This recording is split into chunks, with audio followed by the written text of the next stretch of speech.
الحمد لله وكفى وسلام على عباده الذين اصطفى لا سيما على سيد الرسل وخاتم الأنبياء وعلى آله وصحبه ومن بهديه مهتدى. أما بعد فأعوذ بالله من الشيطان الرجيم. بسم الله الرحمن الرحيم. يريدون ليطفئوا نور الله بأفواههم والله متم نوره ولو كره الكافرون. صدق الله العظيم. گرامی قدر جناب فرخ کھوکر صاحب، اسٹیج پر موجود علماء کرام، معززین، آج کا یہ اجتماع ایک خصوصیت کا حامل اجتماع ہے.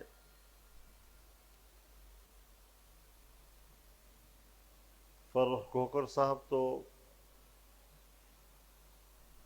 باقاعدہ اپنے ڈیرے پر ایک بڑے اجتماع میں شمولیت کا اعلان کر چکے ہیں، اور اس میں بھی میں حاضر ہوا تھا. آج ان کے دوست، ان کے رفقا مختلف اطراف سے ان کے ڈیرے پہ جمع ہیں، اور اجتماعی طور پر اس کنونشن میں وہ جمعیت علماء اسلام میں شمولیت کا اعلان کر رہے ہیں. میں اپنی طرف سے اور پوری جماعت کی طرف سے دل کی گہرائیوں سے سب کو خوش آمدید کہتا ہوں، اور دعا کرتا ہوں کہ آپ کا یہ فیصلہ قافلہ حریت کے عزم کو اور بھی تقویت دے، اور آپ کی رفاقت کے ساتھ یہ قافلہ اپنی منزل کو پہنچے، تاکہ پاکستان کو ہم اسلام کا قلعہ بنا سکیں اور امن و آشتی کا گہوارہ بنا سکیں. میرے محترم دوستو، آج 8 فروری ہے، اور 2 سال پہلے اسی دن ملک میں الیکشن ہوئے، اور اس کا جو نتیجہ سامنے آیا، ملک بھر میں اس نتیجے کو مسترد کر دیا گیا، اس نتیجے کو جعلی قرار دیا گیا، اور آج جو ملک پر حکومت کر رہے ہیں ایک جعلی مینڈیٹ کے ساتھ ملک پر حکومت کر رہے ہیں. تو ظاہر ہے کہ جمعیت علماء اسلام ایسی حکومت میں شامل نہیں ہو سکتی، اور ہم نے اپوزیشن بینچوں پر بیٹھنے کا فیصلہ کیا اور اپوزیشن کا کردار ادا کرنے کا فیصلہ کیا ہے.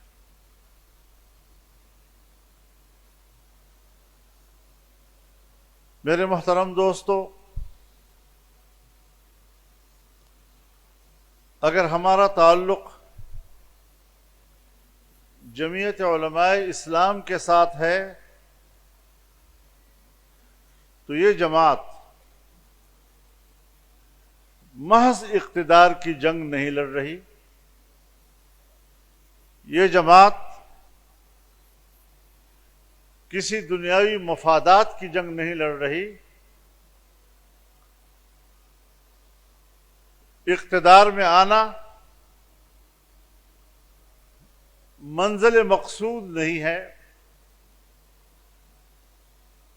کیونکہ ہمارے ہاں ایک تاثر ہے کہ آپ حکومت میں پہنچ گئے تو جیسے آپ نے منزل پا لی۔ جمہوری اور پارلیمانی سیاست میں حکومت میں پہنچ جانا بھی آپ کے سفر کا حصہ ہوتا ہے، منزل پر پہنچنے کا نام نہیں ہوتا۔ حکومت تو آج بھی ہے، بنائی نہیں گئی،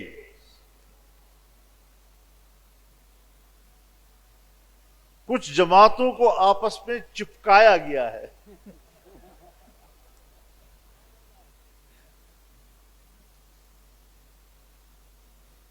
اور کئی جماعتوں پر جو متضاد خیالات کی بھی ہیں، ایک دوسرے کے ساتھ چپکے ہوئے اس کو حکومت کا نام دے دیا ہے۔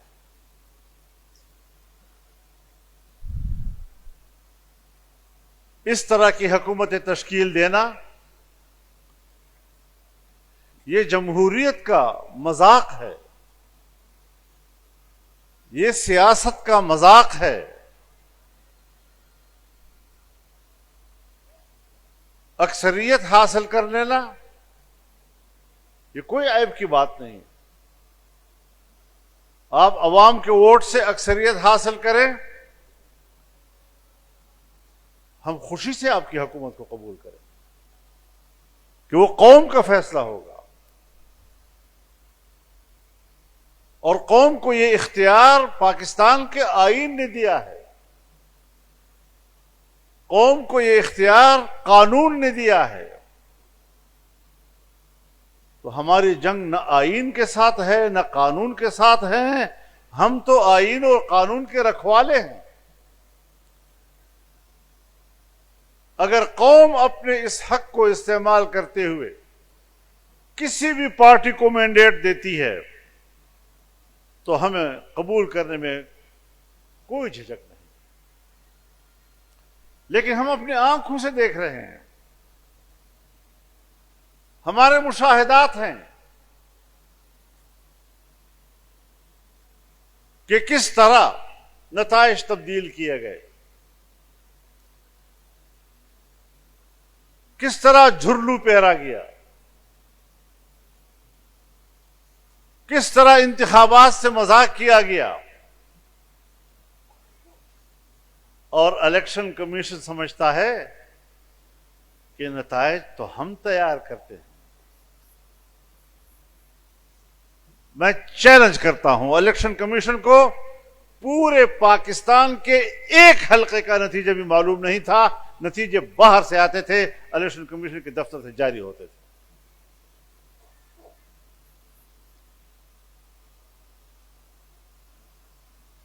ایسا کٹ پتلی کمیشن شاید دنیا میں کہیں اس کی مثال نہیں۔ تو آج کا دن اس حوالے سے اس کا تذکرہ کرنا ضروری تھا، تاکہ یہ بات آج کے دن کے نسبت سے ریکارڈ پر رہے کہ جمعیت علماء اسلام 8 فروری 2024 کے انتخابات کو تسلیم نہیں کرتی۔ ہم نے اس دن میں مسترد کیا تھا، آج بھی ہم اس کو مسترد کرتے ہیں۔ اور پھر میرے محترم دوستو، آئیے اس کی کارکردگی کو بھی دیکھ لیتے ہیں۔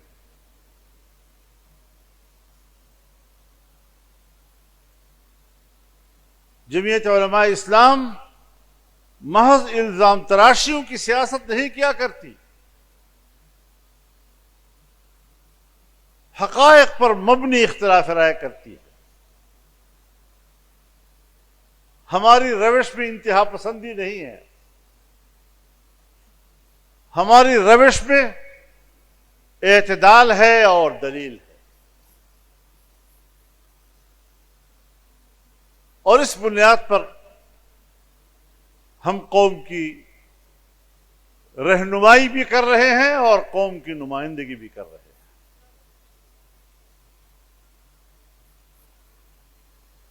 میرے محترم دوستو،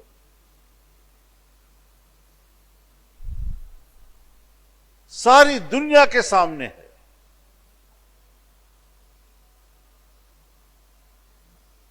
کہ فلسطین پہ کیا گزری، غزہ کے مسلمانوں پہ کیا گزری، وہ سرزمین کس کرب سے گزری. آج تک 3 سال ہو گئے ان پر آسمان سے آگ کی بارش ہو رہی ہے، اور وہ قوم آگ کی اس بارش میں بھسم ہو گئے. شہر کے شہر مٹ چکے ہیں. 70,000 سے زیادہ ہمارے مسلمان بھائی شہید ہو چکے ہیں. جو لڑنے والے لوگ نہیں تھے، عام پرامن شہری تھے، بیماریوں کی وجہ سے، بھوک کی وجہ سے 1 لاکھ سے زیادہ لوگ اپنی زندگیاں ہار چکے ہیں. 1.5 لاکھ تک لوگ بے گھر ہیں. اور جب سب کچھ ہو گیا،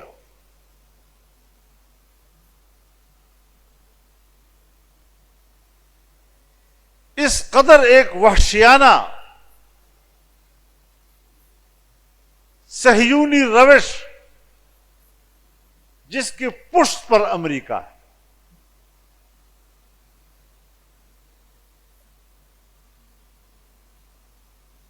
جنگ کی ساری مدد اس نے کی. اس پورے ظلم کے پیچھے امریکہ کے بمبار طیارے، اس کے بم، اس کا بارود، اس کا ڈالر کار فرما ہے جسے دنیا نسل کشی کہتی ہے. اور ہمارا وزیر اعظم کہتا ہے کہ ٹرمپ کو امن کا عالمی نوبل انعام ملنا چاہیے.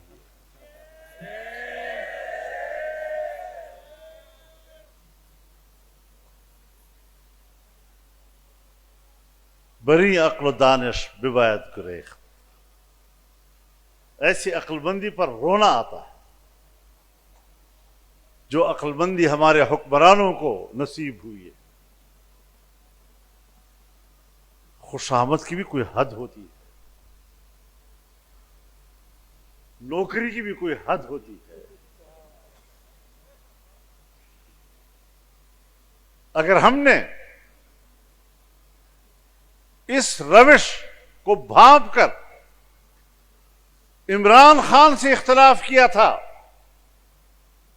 اور آج آپ اس سے 2 قدم آگے جا رہے ہیں، تو اس سے کوئی ہماری ذاتی دشمنی تھی؟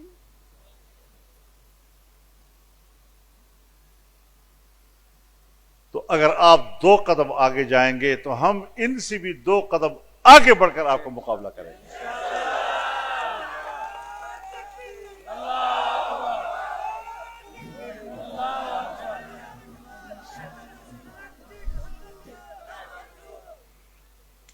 میرے محترم دوستو، آج وہی ٹرمپ امن کا فارمولہ لے کر آئے، غزہ کو امن دینے کا، اور ہم اس پر اعتبار کر رہے ہیں. یورپی ممالک اس کے بورڈ آف پیس کا حصہ نہیں بن رہے. اور ہماری اسلامی دنیا ایک دوسرے سے آگے بڑھ کر اس کا حصہ بن رہی ہے، تو میں نے کہا پارلیمنٹ میں میں نے کہا کہ میر کیا سادہ ہے بیمار ہوا جس کے سبب اسی عطار کے لونڈے سے دوا لیتا ہے۔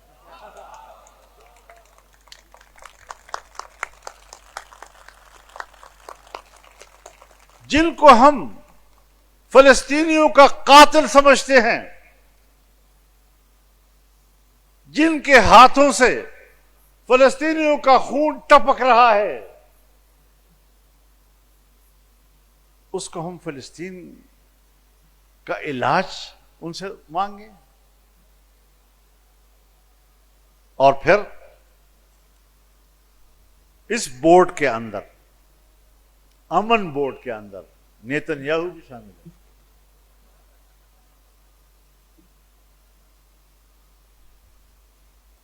اب جب انسانیت کا قاتل، مسلمانوں کا قاتل، ایک وحشی، وہ بھی اس امن بورڈ کا حصہ ہو، تو شرم آنی چاہیے مسلمان حکمرانوں کو کہ اس کے ہوتے ہوئے وہاں بیٹھ رہے ہیں۔ ایک عقل مند نے کہا ہر شخص اپنی جگہ پر بیٹھ کر افلاطون بنتا ہے، کہ اقوام متحدہ میں بھی تو ہم اور وہ اکٹھے بیٹھتے ہیں۔ اگر یہ دلیل ہے تو پھر یہ کہو نا کہ قومی اسمبلی میں بھی تو ہم اور آپ اکٹھے بیٹھتے ہیں۔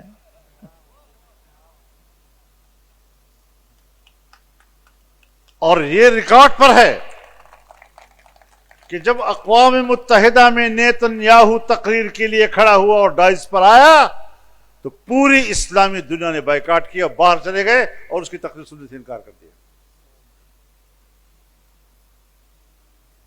اگر اقوام متحدہ کے فورم پر آپ اس کی تقریر سننے کے لیے تیار نہیں ہیں، حتیٰ کہ غیر مسلم دنیا نے بھی بائیکاٹ کیا اور اس کی تقریر نہیں سنی، آج امن پیس بورڈ آف پیس میں آپ اس کو حصہ دار تسلیم کر رہے ہیں۔ اور میاں شہباز شریف صاحب جس کاغذ پہ دستخط کرتے ہیں پھر دنیا کو بھی دکھاتے ہیں کہ میں نے بڑا خوبصورت کام کیا ہے۔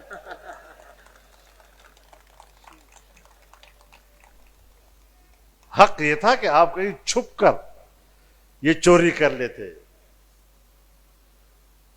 اتنا جرم پبلک کے سامنے تو نہ کرتے۔ اور پھر آپ یہ بھی دیکھ رہے ہیں کہ چائنا ہمارا دوست، 70 سال تک ہم ایک لفظ دہراتے رہے کہ چین کی اور ہماری دوستی ہمالیہ سے بلند، بحر الکاہل سے گہری، لوہے سے مضبوط، شہد سے میٹھی، اور کیا کیا کچھ ہم کہتے رہے، اور اس نے ہم پہ اعتماد کیا۔ عالمی تجارتی شاہراہ کے لیے اس نے پاکستان کی سرزمین کو چنا، یہاں اس نے پیسہ انویسٹ کیا، ان کو بھی شکایت تھی اور ہمیں بھی تھی کہ عمران خان کی حکومت میں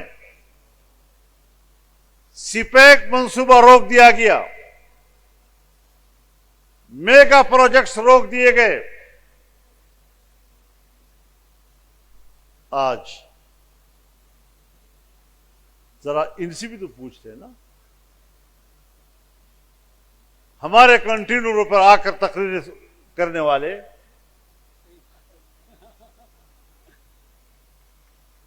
ذرا ان سے بھی تو ہم پوچھ لیں کہ آپ کے اس دور میں کوئی ایک اینٹ آگے لگی ہے تو کیا فرق ہوا؟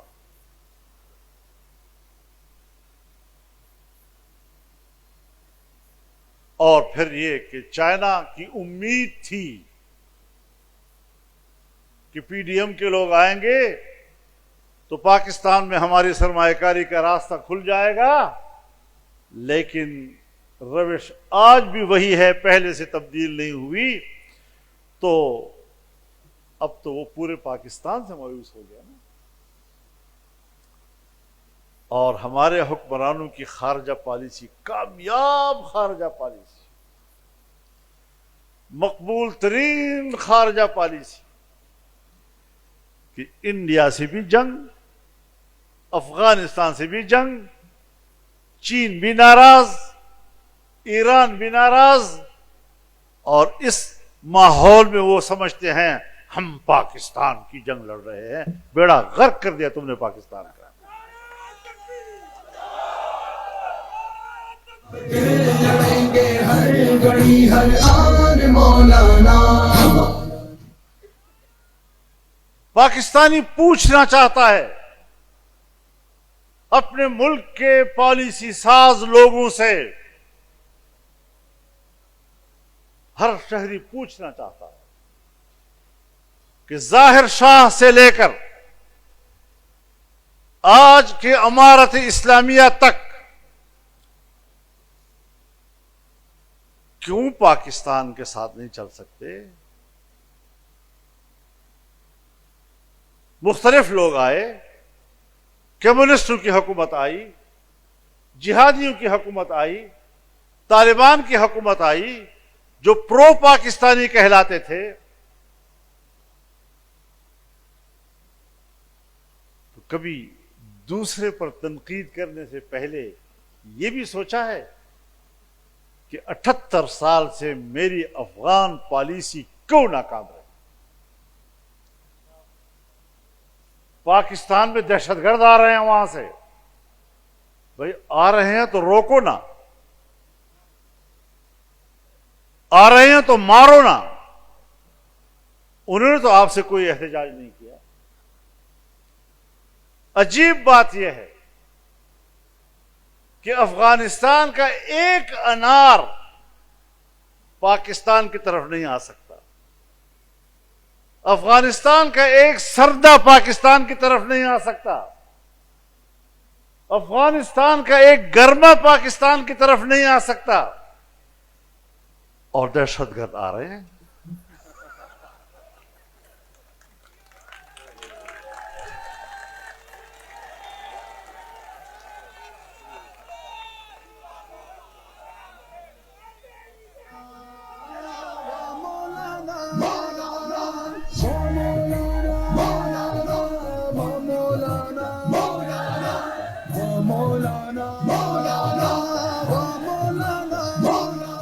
تو ذرا سوچنا پڑے گا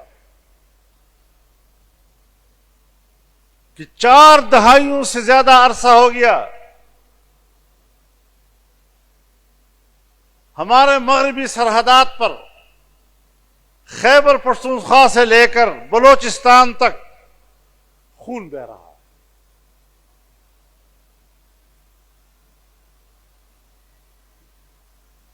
کیوں نہیں رک رہا؟ پالیسی کون بنا رہا ہے؟ ایک جنرل آتا ہے کہتے ہیں مذاکرات کرتے ہیں، دوسرا جنرل آتا ہے کہتے ہیں لڑنا ہے. وہ بابا پالیسی ملک کی ہوتی ہے، ایک طرح سے چلتی ہے.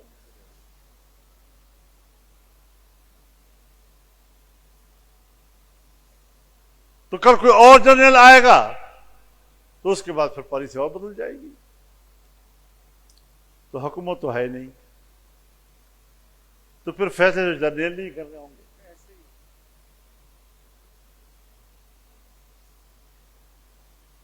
تو افغان پالیسی کدھر ہے؟ امن پالیسی کدھر ہے؟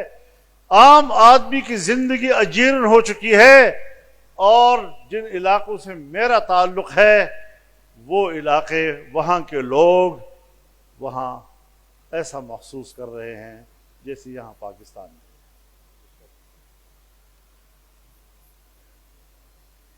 اب اس کے اثرات ہمارے اسلام آباد راولپنڈی تک بھی پہنچ گئے. یہاں بھی مسجد کے اندر نمازیوں کو تڑپایا گیا.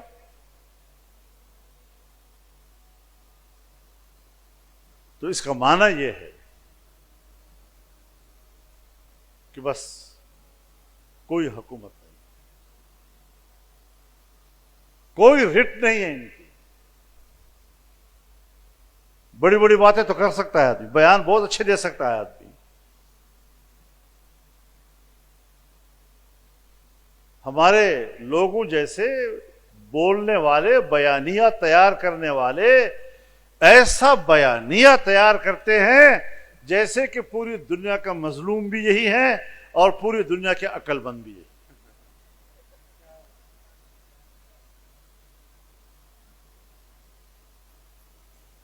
کب تک لوگوں کو آپ بہلاتے رہو گے خوبصورت الفاظ کے ساتھ اور خوبصورت جملوں کے ساتھ؟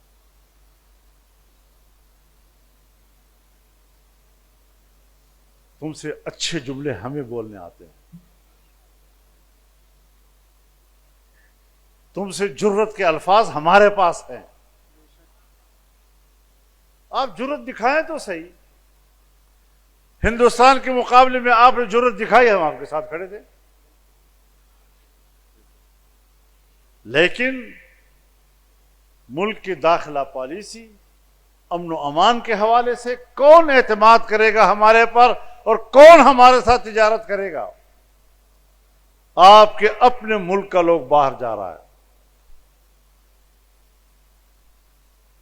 پاکستانی کی محنت بھی اور پاکستانی کا روپیہ بھی باہر انویسٹ ہو رہا ہے.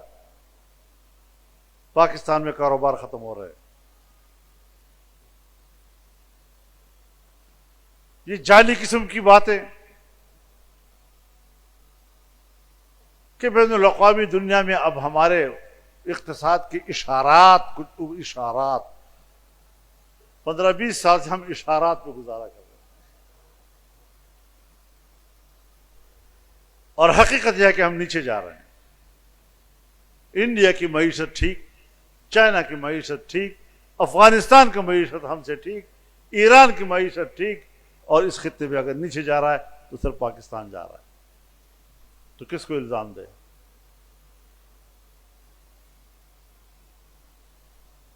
تو اس اعتبار سے نہ ہمارا اقتصاد بہتر ہے, نہ ہمارا امن و امان بہتر ہے, ملک کی سلامتی داؤ پہ لگی ہوئی ہے, اور پارلیمنٹ میں اگر قانون سازی ہوتی ہے تو اس قانون سازی میں بھی طاقتور قوتیں اپنی گرفت مضبوط کرنے کے لیے قانون سازی کرا رہی ہیں, اپنی اتھارٹی کو مضبوط کرنے کی جنگ لڑ رہے ہیں. کوئی پارٹی اس وقت نظریات کی جنگ نہیں لڑ رہی.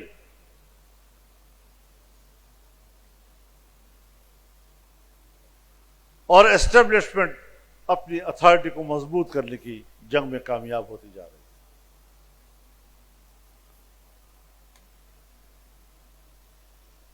26ویں آئینی ترمیم ہوئی, 2/3 اکثریت ان کے پاس نہیں تھی. جمعیت علماء اسلام کے ووٹوں سے 2/3 اکثریت بن رہی تھی. ہم نے 1 مہینہ 1 ہفتہ مذاکرات کیے, اور ان مذاکرات کے نتیجے میں حکومت نے جو ڈرافٹ بنایا ہوا تھا, یہ ڈرافٹ ان کا بنایا ہوا تھا, ہمارا نہیں تھا. ہم نے 34 شقوں سے ان کو دستبردار کرایا اور 22 شقوں پہ لے آیا ہم, اور پھر ہم نے 5 ترامیم شامل کی. ایک ترمیم کہ 1 جنوری 2028 سے ملک کے اندر سود کا خاتمہ کر دیا جائے. کیا حکومت بتا سکتی ہے کہ 1 جنوری 2028 تک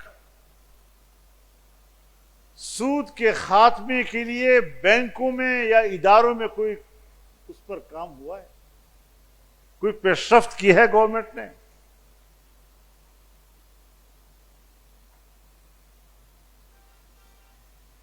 اسلامی نظریاتی کونسل کی سفارشات، سن 1973 میں آئین بنا، 1973 میں اسلامی نظریاتی کونسل بنی، آج تک کسی ایک سفارش پر قانون سازی نہیں ہوئی۔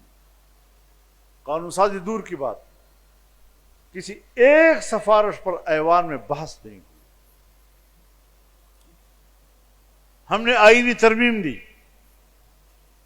کہ حتمی طور پر ان سفارشات کو ایوان میں زیر بحث لایا جائے، طے ہو گیا۔ 1 سال ہو گیا ہے، ایک سفارش ابھی تک وہ ایوان میں نہیں لائے تاکہ اس کے اوپر بحث کی جا سکے۔ ان نیتوں کے ساتھ آپ مذاکرات کرتے ہیں، ان نیتوں کے ساتھ آپ آئین میں ترامیم کرتے ہیں،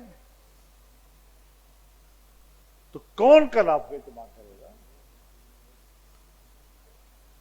سیاست جچی تلی ہونی چاہیے، سیاسی عمل میں سنجیدگی ہونی چاہیے۔ جو طے ہو گیا وہ حتمی ہے اور اس کے بعد اس پر عمل درآمد، لیکن جو طے ہوا وہ بھی آپ کے نزدیک حتمی نہیں ہے۔ اور پھر 27ویں ترمیم آ گئی۔ اب 1 سال کا عرصہ بیچ میں گزرا ہے، وہ بھی مکمل نہیں۔ اس 1 سال میں 1 سال پہلے تمہاری 2/3 اکثریت جمعیت کے بغیر پوری نہیں ہو رہی تھی، 1 سال کے اندر اندر آپ کی اکثریت 2/3 وہ پوری ہو گئی۔ یہ 1 سال کے اندر کہاں سے فرشتے آ گئے؟ کوئی نیا الیکشن ہو گیا؟ کہاں سے آپ کی اکثریت بن گئی؟ تو اس کا معنی یہ ہے کہ تم نے ممبران کے ہاتھ مروڑے ہیں، ان کی گردن مروڑی ہے۔ یہ تو جعلی 2/3 اکثریت بھی نہیں ہے، یہ تو جبری ہے۔ اس طریقے سے ترامیم ہوتی ہے۔ اور صدر مملکت تا حیات اس کے خلاف کوئی مقدمہ درج نہیں کیا جا سکے گا۔ اب آصف رضاداری ہمارا دوست ہے، کولیگ ہے، قسمت سے صدر مملکت ہے آج کل، تو آپ لوگوں نے ان کو 8 سال 10 سال 15 سال کس جرم میں جیلوں میں رکھا تھا کہ اب وہ تا حیات مستثنا ہوگا اور پھر وہ جو کچھ کرے آپ اس کے خلاف مقدمہ دائر نہیں کر سکتے؟ آپ بھی صدر بن سکتے ہیں اس ملک میں، آپ کو بھی مبارک ہو، تا حیات جو ہے آپ کو کچھ نہیں ہوگا۔ جناب رسول اللہ صلی اللہ علیہ وسلم وہ تو اپنے آپ کو مستثنا نہیں کر رہے، صحابہ کرام کی جماعت کے سامنے خود کو پیش کرتے ہیں کہ اگر مجھ پر کسی کا حق ہے تو وہ مجھ سے حق لے سکتا ہے۔ اب کون ہے جو کہے کہ میرا آپ کے اوپر حق ہے؟ ایک صحابی کھڑا ہو گیا کہ جی میرا آپ کے اوپر حق ہے۔ کہتے کیا حق ہے آپ کا؟ آپ نے مجھے چھڑی ماری تھی، میں بھی چھڑی کا بدلہ لوں گا۔ رسول اللہ صلی اللہ علیہ وسلم فرمایا آؤ چھڑی کا بدلہ لے۔ اب اس کی نیت میں کچھ اور تھا، کہنے لگا میری پیٹھ تو ننگی تھی، آپ بھی اپنی پیٹھ ننگی کریں گے۔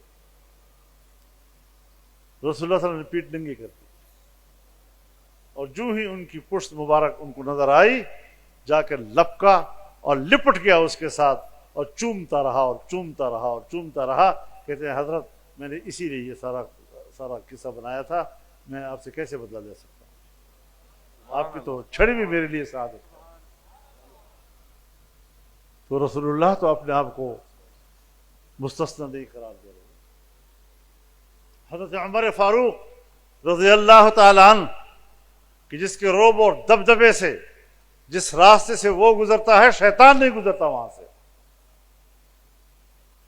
اور وہ بڑے اجتماع میں صحابہ کرام سے خود فرماتے ہیں کہ اگر عمر کجروی اختیار کر لے تو تم کیا کرو گے؟ اب کون ان کے سامنے کھڑا ہو کہ ہم کیا کریں؟ ایک صحابی پیچھے کھڑا ہو گیا، تلوار کھینچی اور کہا واللہ لو رأینا فیک اعوجاجا لقومناہ بحد سیوفنا، اگر ہم نے آپ کے اندر کوئی کجروی دیکھی تلوار سے سیدھا کر دیں گے اس کو۔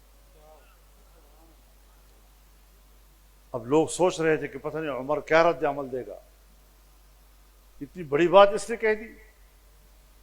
حضرت عمر نے جواب دیا الحمدللہ الذی جعل فی امت محمد من یقوم اعوجاج عمر بسیفہ، اس اللہ کی تعریف کہ جس نے حضرت محمد صلی اللہ علیہ وسلم کی امت میں ایسے لوگ بھی پیدا کیے ہیں کہ جو عمر کی کجروی کو تلوار سے سیدھا کر سکتے۔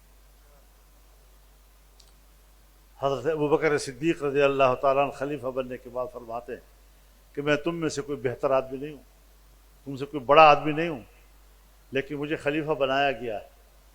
اب اگر میں صحیح کام کروں تو میری پیروی کرو، اور اگر میں غلط کام کروں مجھے سیدھا کرو۔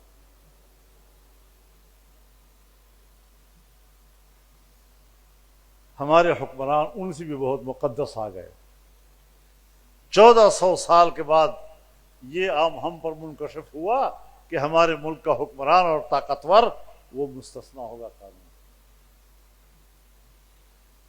یہ 8 فروری 2024 کے الیکشن کے نتیجے، یہ نتیجے ہیں جو آپ دے رہے ہیں، یہ اس الیکشن کے نتیجے ہیں۔ صرف یہ نہیں کہ حکمرانی ہو رہی ہے، اس حکمرانی کے نتیجے میں یہ سب کچھ سامنے آ رہا ہے آپ کے،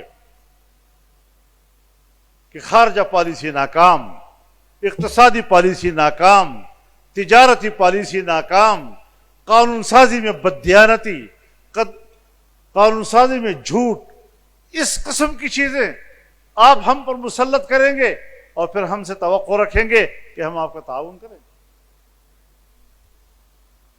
تعاون کریں گے اچھے کام، تعاونوا علی البر والتقوی ولا تعاونوا علی الاثم والعدوان، برے کاموں میں ہم آپ کا ساتھ نہیں دے سکتے، ناجائز سفر میں ہم آپ کے ساتھ نہیں ہیں۔ تو یہ وہ ساری صورتحال ہے اس وقت کہ کچھ مختصر نقشہ میں نے اس کا آپ کے سامنے رکھا ہے، اور انشاءاللہ یہ سفر آپ کا اور ہمارا جاری رہے گا۔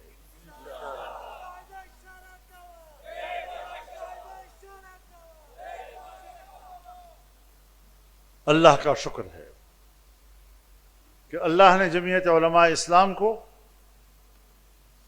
بڑے مخلص ساتھی کارکن نصیب کیے ہیں۔ اللہ تعالیٰ کا شکر ہے کہ ہمارے کارکن وہ نظریاتی بھی ہیں اور سنجیدہ بھی ہیں، یہ گالم گلوچ والے لوگ نہیں ہیں۔ اور الحمدللہ کہ اللہ تعالیٰ نے جمعیت علماء اسلام کو جو کارکن نصیب کیے ہیں وہ بہادر بھی ہیں، ڈرپوک نہیں۔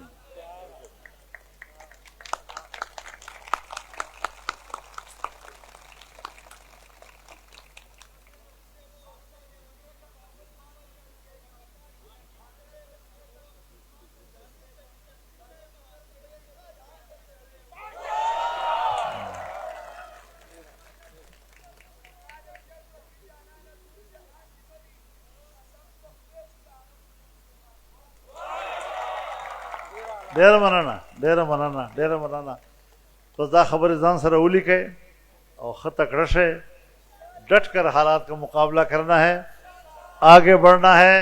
یہ پاکستان کسی کی جاگیر نہیں ہے، یہ ہمارا ملک ہے اور یہ ہمارا ملک بن کر رہے گا۔ یہ اللہ کے نام پر بنا ہے، اسلام کے نعرے پہ بنا ہے، لا الہ الا اللہ کے نعرے پر قوم نے قربانی دی ہے، اور انشاءاللہ اس نظام کو اس ملک میں برپا کرنے کے لیے اپنا سفر جاری رکھیں گے، اکابر کا بتایا ہوا راستہ نہیں چھوڑیں گے۔ اللہ تعالی ہمیں اخلاص، توفیق اور استقامت نصیب فرمائے۔ وآخر دعوانا ان الحمد للہ رب العالمین.